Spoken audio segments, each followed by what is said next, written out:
आज हमारे पास जो सोर्स मटेरियल है वो एक ऐसे भाषण से जुड़ा है जिसने 100 साल से भी पहले दुनिया को चौंका दिया था। सोचिए, एक मंच पर दुनिया के सारे धर्म जुटे हों और भारत से गया एक सन्यासी कहे आप सब सही हैं। यहीं से हमारी आज की चर्चा शुरू होती है। हाँ, और ये सिर्फ कोई अच्छी लगने वाली बात नहीं थी, ये एक बहुत ही गहरी फिलॉसफी की, मतलब एक दर्शन की नींव थी। हमारे स्रोत बताते हैं कि ये भाषण सहिष्णुता, सार्वभौमिक स्वीकृति और इंसान के अंदर छिपी दिव्यता जैसे बड़े बड़े आइडियाज पर बात करता है। बिल्कुल। तो आज हमारी कोशिश इन्हीं गहरे विचारों को समझने की है। आत्मा आखिर है क्या? क्या कर्म का सिद्धांत हमारे सुख दुख की पहेली को सुलझा सकता है? और क्या वाकई कोई ऐसा धर्म हो सकता है जो सबको अपना ले, बिना किसी को बदले? चलिए इन आइडियाज की गहराई में उतरते हैं। और ये देखना भी दिलचस्प होगा कि ये विचार जो एक सदी से भी पहले पेश किए गए थे, आज की इस बटी हुई दुनिया में कितने जरूरी लगते हैं। यहाँ बात सिर्फ पूजा पाठ की नहीं है, बल्कि जिंदगी के जो सबसे बुनियादी सवाल है उनको टटोलने की एक कोशिश है। भाषण की शुरुआत ही बहुत दमदार है। उसमें सभी धर्मों की जननी और दुनिया के सबसे पुराने संतों की परंपरा की तरफ से धन्यवाद दिया जाता है। लेकिन जो लाइन सच में पकड़ लेती है वो है ये दावा कि हम सिर्फ सार्वभौमिक सहिष्णुता में ही विश्वास नहीं करते, बल्कि हम सभी धर्मों को सच मानते हैं। हाँ। ये सिर्फ दूसरों को टॉलरेट करने से तो बहुत आगे की बात हो गई। बिल्कुल। और ये सिर्फ शब्दों का खेल नहीं है। सहिष्णुता या टॉलरेंस में कहीं ना कहीं एक बड़प्पन का भाव है कि चलो हम तुम्हें बर्दाश्त कर लेते हैं। हाँ, जैसे कोई एहसान कर रहे हो। बिल्कुल।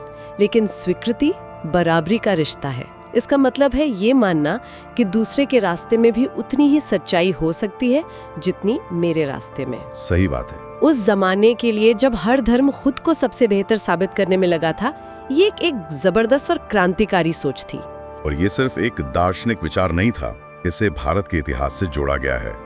क्या ये उस समय के पश्चिमी दर्शकों के लिए एक मजबूत राजनीतिक बयान भी था? मतलब देखो, हम सिर्फ कहते नहीं, करके दिखाते हैं। हाँ, ये एक तरह से प्रैक्टिकल सबूत पेश करने जैसा था। भाषण में इस बात पर गर्व जताया गया है कि कैसे भारत ने हमेशा सताए हुए लोगों और शरणार्थियों को पनाह दी। अच्छा। चाहे वो रोमन अत्याचार से भागे इजरायली हो या पारसी राष्ट्र के बचे कुचे लोग, ये दिखाने का एक तरीका था कि ये यूनिवर्सल एक्सेप्टेंस या सार्वभौमिक स्वीकृति सिर्फ एक खोखला दावा नहीं, बल्कि जीती जागती हकीकत रही है। ये जो सार्वभौमिक स्वीकृति की बात है, ये सवाल उठाती है कि आखिर हम कौन हैं जिसे ये सब स्वीकार करना है? क्या हम सिर्फ ये शरीर हैं? सही पॉइंट पकड़ा आपने। अगर हम सिर्फ ये शरीर हैं तो फिर स्वीकृति और दर्शन की बातें बेमानी हो जाती हैं। इसीलिए भाषण सीधे आत्मा की अमरता पर आता है। ये कहता है मैं शरीर में रहने वाली एक आत्मा हूँ, मैं शरीर नहीं हूँ। शरीर मर जाएगा लेकिन मैं नहीं मरूंगा। हाँ। ये आत्मा को अविनाशी, हमेशा रहने वाला बताया गया है। इसमें एक तर्क भी दिया गया है कि अगर आत्मा को बनाया गया होता तो वो खत्म भी हो जाती। बिल्कुल, क्योंकि जो भी चीज बनती है वो एक दिन मिटती जरूर है। सही है। और यहाँ से ये विचार एक बहुत ही मुश्किल सवाल को सुलझाने की कोशिश करता है। कौन सा सवाल? दुनिया में इतनी असमानता क्यों है? अगर एक दयालु ईश्वर सबको बनाता है तो कोई सुखी और कोई दुखी क्यों पैदा होता है? कोई अमीर और कोई गरीब क्यों? हाँ, ये तो बहुत बड़ा सवाल है। भाषण का तर्क है कि इसका जवाब बनाने वाले में नहीं, बल्कि हमारे अपने कर्मों में है। यहाँ पर एक नैतिक सवाल खड़ा होता है ना? कैसा? कि अगर हम कहें कि एक दयालु भगवान ने किसी को खुश और किसी को दुखी बनाया है, तो फिर वो दयालु कैसे हुआ? ये तो पक्षपात लगता है। बिल्कुल। भाषण इसी विरोधाभास को, इसी कंफ्यूजन को संबोधित करता है। ये कहता है कि एक बनाने वाले भगवान का आइडिया इस असमानता को समझा नहीं पाता। इसके बजाय ये तर्क दिया गया है कि हमारे सुख दुख के कारण हमारे जन्म से पहले ही मौजूद थे, और वो थे हमारे पिछले कर्म। हाँ, पर इससे एक और बड़ा सवाल खड़ा हो जाता है। क्या अगर हम अपने पिछले कर्मों का फल भुगत रहे हैं तो क्या हम बस अपनी किस्मत की कठपुतलियां हैं? क्या हमारे हाथ में कुछ भी नहीं है? हाँ, और यहीं पर कर्म और पुनर्जन्म का पूरा सिद्धांत सामने आता है। आइडिया ये है कि हमारा आज हमारे कल के कामों का नतीजा है, और हमारा आने वाला कल हमारे आज के कामों से तय होगा। बिल्कुल। ये हमें कठपुतली नहीं बनाता, बल्कि एक तरह से अपनी किस्मत का मालिक बनाता है। ये शरीर और आत्मा के रिश्ते को भी एक नई तरीके से देखता है। जैसे शरीर के गुणावगुण हमें अपने माता पिता से विरासत में मिलते हैं। हाँ, वो तो जेनेटिक्स है। लेकिन आत्मा अपनी प्रवृत्तियां, अपनी आदतें पिछले जन्मों से लेकर आती है। और वो उसी शरीर में जन्म लेती है जो उसकी प्रवृत्तियों को जाहिर करने का सबसे अच्छा मौका दे। स्रोत तो यहाँ तक कहते हैं कि विज्ञान भी इस बात को मानता है। अच्छा, कैसे? विज्ञान हर चीज को आदत से समझाने की कोशिश करता है और आदत बार बार दोहराने से बनती है। ठीक है। तो एक नए जन्मे बच्चे की जो प्राकृतिक आदतें या प्रवृत्तियां हैं, उन्हें समझाने के लिए दोहराव जरूरी है, और क्योंकि वो इस जन्म में तो हुई नहीं। तो इसका मतलब है कि वो पिछले जन्मों से आई होंगी। एग्जैक्टली। ठीक है, ये कर्म का सिद्धांत सुनने में तो तर्कसंगत लगता है, लेकिन यहाँ आकर मेरी गाड़ी अटक जाती है। कहाँ पर? अगर मुझे याद ही नहीं कि मैंने पिछले जन्म में क्या किया था, तो उसकी सजा आज भुगतना कहाँ का इंसाफ है? ये तो ऐसा हुआ कि अदालत आपको किसी ऐसे जुर्म की सजा दे जो आपको याद ही नहीं। हाँ, ये एक बहुत ही वाजिब सवाल है, और भाषण में इसका जवाब एक बेहतरीन मिसाल से दिया गया है। बताइए। सोचिए, जब हम कोई ऐसी भाषा बोलते हैं जो हमारी मातृभाषा नहीं है, तो उस वक्त हमारी मातृभाषा के शब्द हमारे चेतन मन यानी कॉन्शियस माइंड में नहीं होते। सही है। लेकिन वो कहीं गए नहीं हैं, वो अवचेतन यानी सब कॉन्शियस में मौजूद हैं। एक कोशिश करने पर वो वापस आ जाते हैं। अच्छा, तो ये ऐसा है जैसे हमारा दिमाग एक बहुत बड़ा हार्ड ड्राइव है जिसमें हजारों पुराने फोल्डर हैं। हम रोजमर्रा की जिंदगी में सिर्फ डेस्कटॉप पर काम करते हैं, लेकिन वो पुराने फोल्डर मौजूद हैं, भले ही हमें उनका रास्ता याद ना हो। बिल्कुल सही, क्या बढ़िया एनालॉजी है। और भाषण में दावा है कि योगी और ऋषि उस सर्च बटन को ढूंढ लेते हैं जिससे वो पुराने फोल्डर खोले जा सकते हैं। चेतना तो उस मानसिक महासागर की सतह है और सारी यादें उसकी गहराइयों में छिपी हैं। यह एक तरह की चुनौती है कि ये सिर्फ सिद्धांत नहीं, बल्कि एक अनुभव करने वाली सच्चाई है। इस सब के बाद जहां कर्म और पुनर्जन्म की बातें थोड़ी भारी लग सकती हैं, वहीं से भाषण एक बहुत ही ताकतवर और उम्मीद भरा मोड़ लेता है। हाँ, ये उस विचार को चुनौती देता है कि इंसान कर्म के सागर में एक लाचार नाव है। मतलब ये निराशा के विचार को पूरी तरह से खारिज कर देता है। बिल्कुल, ये कहता है कि इसी निराशा के अंधेरे से उम्मीद और हिम्मत की आवाज आई। और वो आवाज, वो शब्द क्या थे? उठो अमर आनंद के बच्चों। वाह, ये पापी या सिनर वाली सोच पर सीधा हमला है। तुम पापी नहीं हो, तुम अमर आनंद के बच्चे हो। ये तो इंसान की पूरी पहचान ही बदल देता है। बिल्कुल, और आगे की पंक्तियां तो और भी शक्तिशाली हैं। उठो ओ शेरों, और इस भ्रम को दूर कर दो कि तुम भेड़ हो। तुम आत्मा हो, अमर, स्वतंत्र, धन्य और शाश्वत। हाँ, ये एक मनोवैज्ञानिक क्रांति है।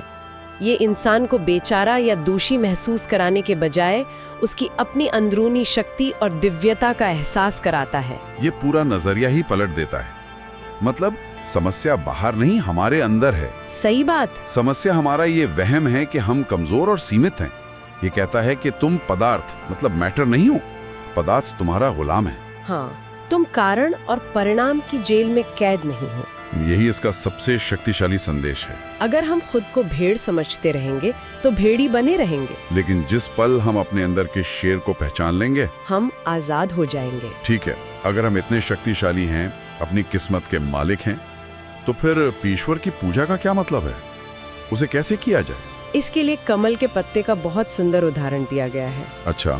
कमल पानी में उगता है, पानी में ही रहता है, लेकिन पानी उसे गीला नहीं कर पाता। संदेश ये है कि इंसान को दुनिया में रहना चाहिए, अपने हाथ काम में लगाए रखने चाहिए, लेकिन उसका दिल ईश्वर के लिए होना चाहिए। दुनिया में रहो पर दुनिया के मत बनो। बिल्कुल, और पूजा का मकसद भी इनाम पाना नहीं होना चाहिए, है ना? हाँ, इसमें जोर दिया गया है कि ईश्वर से प्रेम करो क्योंकि वो प्रेम के काबिल है, इसलिए नहीं कि स्वर्ग मिलेगा या नरक से बच जाओगे। ये तो बहुत ऊंची बात है, क्योंकि एक शिष्य का उदाहरण है जिसे राज्य से निकाल दिया जाता है, लेकिन वो फिर भी कहता है कि मैं हिमालय से प्रेम करूंगा क्योंकि वो सुंदर है, प्रेम करना मेरा स्वभाव है। वाह। उसी तरह ईश्वर से प्रेम करना चाहिए क्योंकि वो हर सुंदरता का स्रोत है।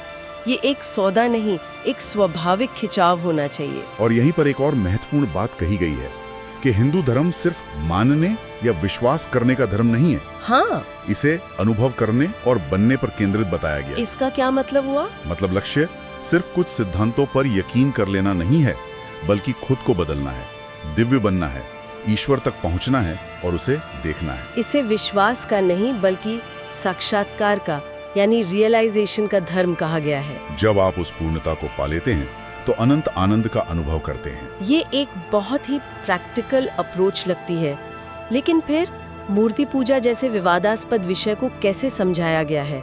यह अक्सर एक बड़ी आलोचना का विषय रहा है। और भाषण इस मुश्किल सवाल से कतराता नहीं है। इसका बचाव यह कहकर किया गया है कि बाहरी प्रतीक या सिंबल मन को उस शक्ति पर केंद्रित करने में मदद करते हैं जिसकी हम पूजा कर रहे हैं। तो ये एक तरह का मानसिक सहारा है। बिल्कुल, यह एक मनोवैज्ञानिक जरूरत है, न कि कोई अंधविश्वास। तुलना की गई है कि जैसे ईसाई चर्च क्यों जाते हैं या क्रॉस को पवित्र क्यों मानते हैं, या जैसे मुसलमान काबा की तरफ मुंह करके नमाज पढ़ते हैं। हाँ, ये सब प्रतीक ही हैं जिन पर हम अपने आध्यात्मिक विचारों को टिकाते हैं। भाषण कहता है कि हम बिना किसी मानसिक छवि के सोच भी नहीं सकते। और यहीं पर वो निम्न सत्य से उच्च सत्य की ओर जाने वाला विचार आता है ना? ये बहुत दिलचस्प है। हाँ, ये विचार बहुत बहुत समावेशी है। ये कहता है कि इंसान गलती से सच की तरफ नहीं जाता, बल्कि एक छोटे सच से एक बड़े सच की तरफ जाता है। बिल्कुल, इसका मतलब है कि मूर्ति पूजा कोई गलती नहीं है, बल्कि आध्यात्मिकता की यात्रा का एक शुरुआती चरण है। जैसे बचपन। सही। बच्चा बड़ा होकर बचपन को छोड़ देता है, पर ये नहीं कहता कि बचपन एक गलती थी। ये तो बहुत उदार नजरिया है।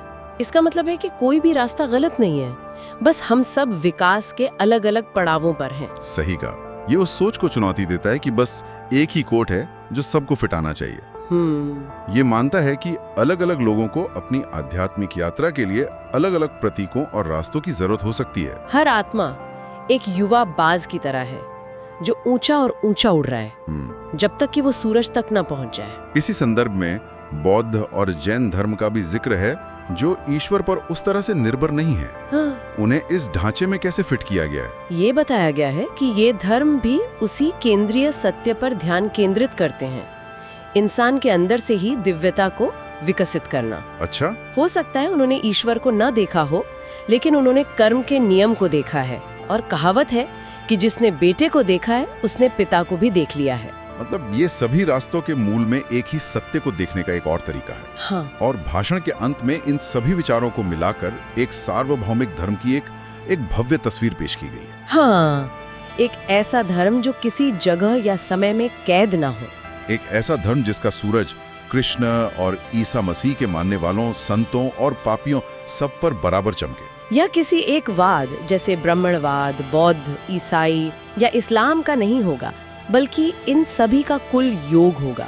और फिर भी इसमें विकास के लिए अनंत गुंजाइश होगी। सही। ये एक बहुत बड़ी और महत्वाकांक्षी कल्पना है। हाँ। इसका मूल सिद्धांत क्या होगा? इस धर्म का मूल सिद्धांत होगा हर इंसान के अंदर की दिव्यता को पहचानना और मानवता को अपनी उस सच्ची दिव्य प्रकृति को पाने में मदद करना। ये एक बहुत ही उम्मीद भरी और सबको जोड़ने वाली दृष्टि है।